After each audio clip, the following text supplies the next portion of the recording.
This is the injury report presented by NYU Langone Health.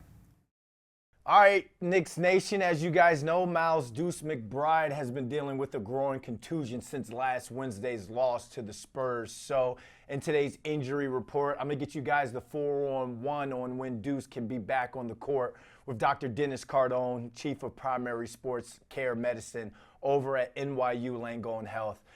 Doc, what's been going on, man? How are you feeling today?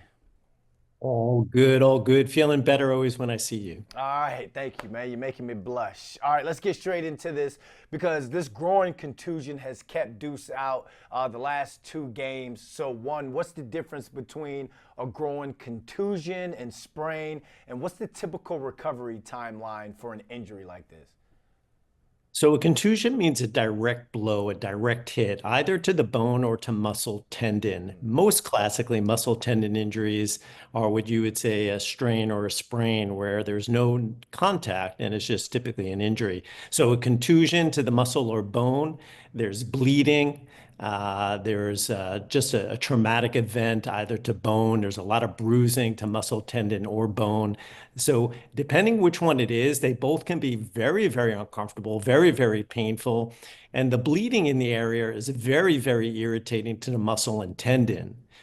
So these, while people think, athletes think, hey, this is a nothing injury. I just took a little bit of a hit to my muscle tendon. If there's a significant amount of muscle tendon bleeding, this could play havoc. It could really be painful, uncomfortable, and it can delay return to the basketball court. That's not good news for Deuce McBride because rookie Tyler Kolek has been getting an uptick in his minutes now that McBride has been out.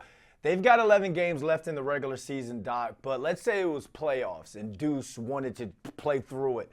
What would limit him most athletically, the pain management or just the fact that he's not 100% because he's not fully healed?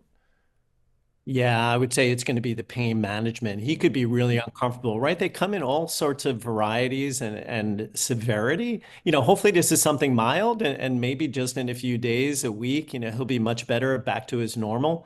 But again, the bad contusions with just a lot of bleeding in that neighborhood in the muscle tendon can really be quite aggravating and painful and really, play some havoc on him feeling good on the court and his performance. Again, with Tyler Kolek kind of breathing down his neck for some minutes, would you call this an injury that the training staff would have to protect the player from himself from and not rush himself back? Yeah, I think it's really all symptomatic. If he's going to feel better and better, and as he feels better, they'll give him more and more playing time, and hopefully will do well.